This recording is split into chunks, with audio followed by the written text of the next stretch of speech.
Hi guys! Today is Friday, July 1st, and welcome to episode 51 of Knits and Stuff. My name is Alicia, and today I'll be talking about finished objects, works in progress, pretty things, and local delights, and some other things too. But first, welcome to those of you that are new, and for those of you that are returning, thanks for coming back. It feels like it's been so long since the last time I recorded, but it's only been 4 weeks. So I guess that's kind of long. But if you haven't already, there's a group in Ravelry that you can join. It's called Knits and Stuff Podcast, and there's a link in the show notes, which are at knitsandstuff.wordpress.com. So let's get started. I have an almost finished object. I haven't washed it yet, but it is my Greenwood Fiberworks hand painted roving. It's Falkland in the colorway Cupcake, and it has not been washed, so it's all kind of spun up, twisted in some areas. So this is 4 ounces of Falkland. I spun it on my Ladybug, and I spun all 4 ounces in 1 ply, and then I Navajo plied it together, so it is now a 3 ply. And this is, as you can see, there's a lot of twist to it, but hopefully some of that will come out with the washing. And yeah, I don't think it's too over twisted right now, but that is it. And the colors, they get, I think when you look at all of them together, they get kind of washed out, especially in the camera right now. I don't know why, but it's cupcake colors. What I imagine is a chocolate cupcake with different pastel colored frosting. So that is my spinning. And I didn't put it in my show notes because I started more spinning now that this is off my wheel. And I'll try and wrap this back up. I'm really bad at this. I don't know how people do this. Okay, so that is my finished objects. So works in progress, since I just mentioned it. I have more spinning on my wheel. It is Pigeon Roof Studios hand painted roving. I forget what the mix is. I want to say it's merino silk, or no, it might be BFL silk. I'll have to look. It'll be in the show notes. And I think it's already on my project page too. But I'm going to move the camera, so just a warning if you get a little motion sick. I'm going to move it to show my wheel. So this is this is the spinning.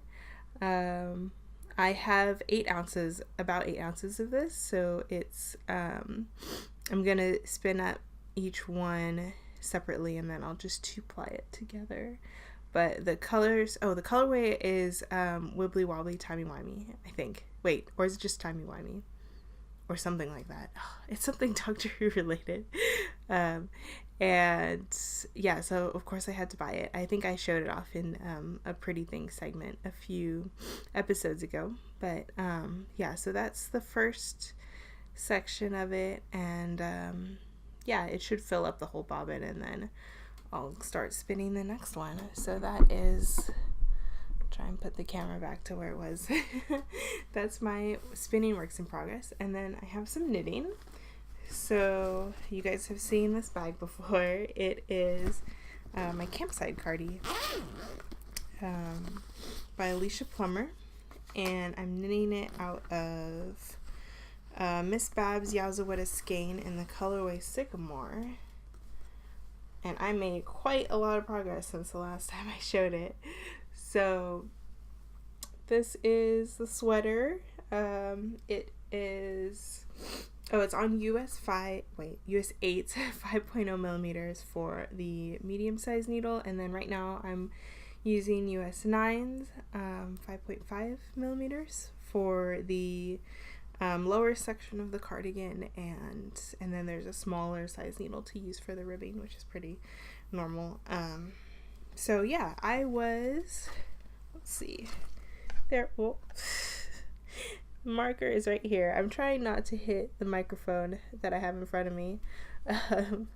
So there's the marker, and this is how much I've done since then. So I've had a lot of time to work on this. And I'm almost, I think I just have about an inch or so more to go on the bottom until I can start the ribbing. And yeah, that'll be good. And then I started my second skein, so I only have 2 skeins of the Yaza, and I am hoping it's gonna be enough for the cardigan. It should just barely make it. I'm not sure how much yarn the sleeves are gonna take, but if they do not take as much as the body, I should be okay. I guess I'm kind of worried that I might not have enough for the ribbing at the end, and I'm not sure what I would do if I ran out in the middle of the ribbing. So we'll see how that goes. I'm playing a little bit of yarn chicken. But yeah, that's then just all the knitting that I'm working on. I don't think I made any changes to the pattern at the moment, because it's a pretty good pattern. Yeah, and she just released a new version of it. I think I might have mentioned it too, where it was like missing a purl row before you started the pattern or something, and then it was like, well, why would you would end up being on the wrong side or something. So I think they I think she corrected that or added it, and then she also, oh, and I want to show the charts. She also redid the pattern so that the charts are a little bit smaller. That was one of the I guess I mean, it wasn't really that much of an issue, but the charts took up a lot of space. So when you printed out the pattern, it's like 7 pages long or more. So now the charts take up a little less space. So when you print it out, it's not that bad. But they were really big before, so really easy to read. But they're still pretty easy to read now in the new version. But anyway, so that's in my needle run through bag. Did I say that already? I might have said that already. And yeah, that's all that I'm working on. So I have pretty things to show. I've been on Etsy a little too much recently, and I bought something from Ninoko. I think that's how it's supposed to be pronounced. But they are in the UK, and I love how all the packages I get from the UK are in colored envelopes. I don't know if that's a normal thing, but yeah, so that's fun. So I actually haven't opened this yet. I mean, I know what I ordered, but I'm kind of doing a unboxing for you guys to see what came in the mail. So I'm gonna have to try and match up everything. I guess it says what's on here, but my notes are in a different order. So I got a green blue merino shades set in the colorway Succulents. And this is 21 micron merino wool, and it's about 20 grams of fiber. And yeah, I guess they have a color garden series. So this one is the succulent one, and it was really pretty, especially in the picture online. And I think these would make really nice gradient set for all those pretty gradient patterns that are coming out. So that is the first one. I'll try not to be too crinkly here. So I'm hoping that the microphone I'm using isn't gonna pick up on it too much. So this is some blended top. Let's see where it is. Shimmer roving. It has 2 names on it. Okay. It's shimmer roving. It's called duck egg. I'm not sure if that's a colorway or, because I thought that was a colorway, but it also says fjord is a colorway name too. So I don't know why. It does look like duck eggs, or I guess not duck eggs, but the blue ones, yeah, sorry about the reflection. You can see the maybe I should have opened these in advance. But it's kind of a light blue, tealish with a lot of white in it, so you can see the reflection of my camera in the, maybe if I put it over here it won't be as bad. So yeah, and this is about 100 grams or 3.5 ounces, and it's got merino, faux cashmere, silk, milk protein, and fire star in it, so it'll be nice and shiny when it's spun up. So put that back over here, and then we have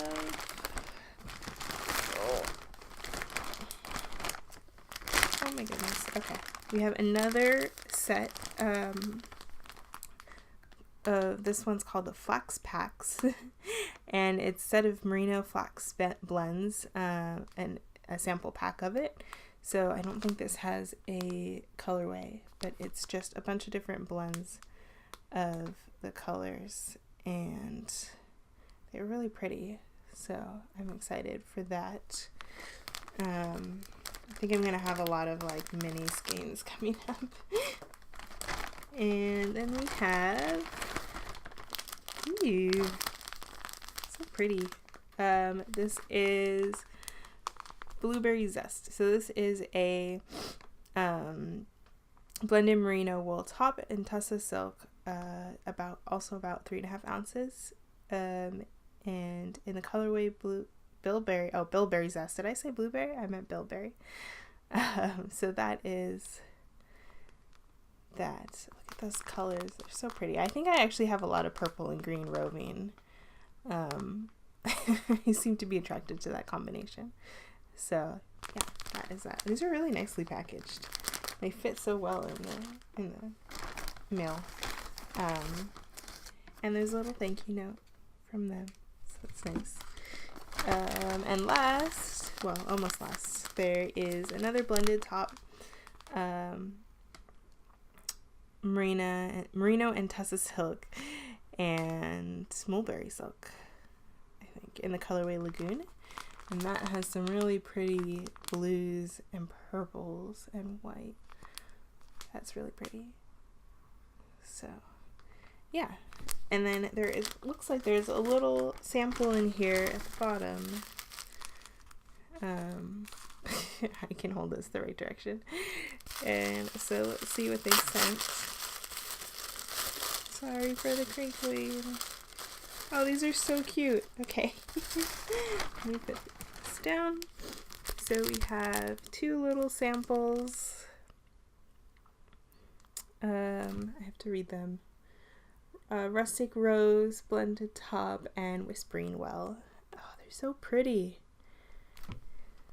So that's nice. This looks like it has some silk, merino silk in it, in both of them.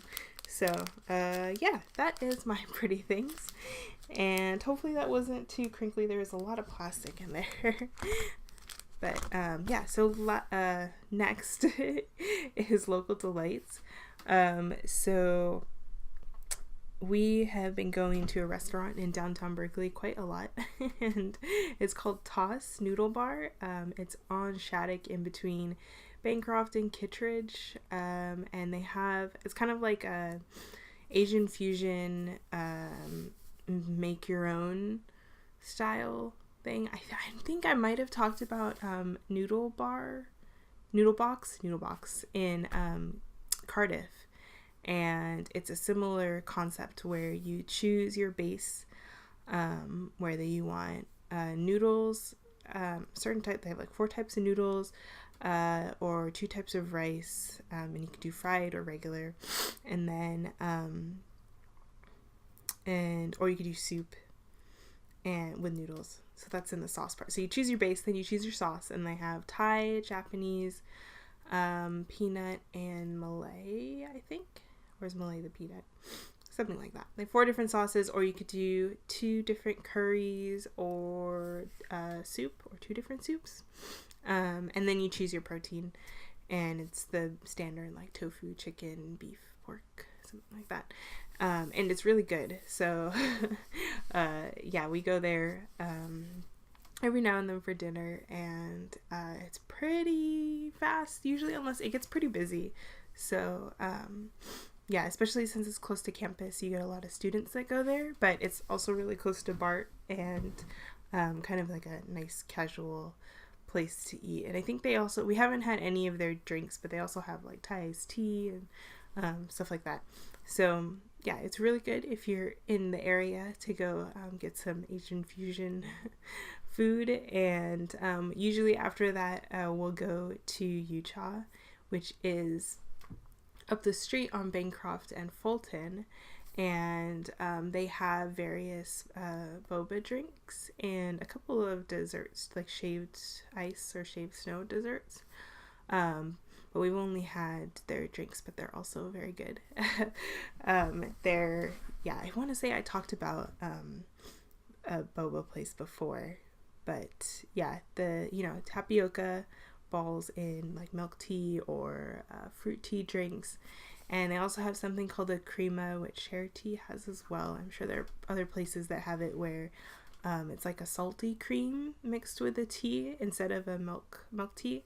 So that is really good too. I would recommend that. So yeah, those are a couple places in Berkeley that we've been to recently for local delights. And I don't have anything for Wibbly Wobbly Timey Wimey, but I did want to mention, I showed it last time. I showed my Doctor Who coloring book, so I wanted to show, ever since I got that, we kind of went crazy on stuff for coloring, so I wanted to show a little bit if anyone is interested in what I've picked up for coloring books. So let me pull out the Doctor Who one. Will got this for me for my birthday, and one of my other friends also got this for me for my birthday, so right now I have 2 copies of it, but she also gave me another coloring book called The Time Chamber, and I thought it was funny that it was time related too, because it's like, oh, there's a theme. But it's not Doctor Who related, but she said she really liked the illustrations in here, so, which are really nice. And this one, so the thing with this one is it's kind of it's a story, and there's illustrations on both sides of the book, or of the paper.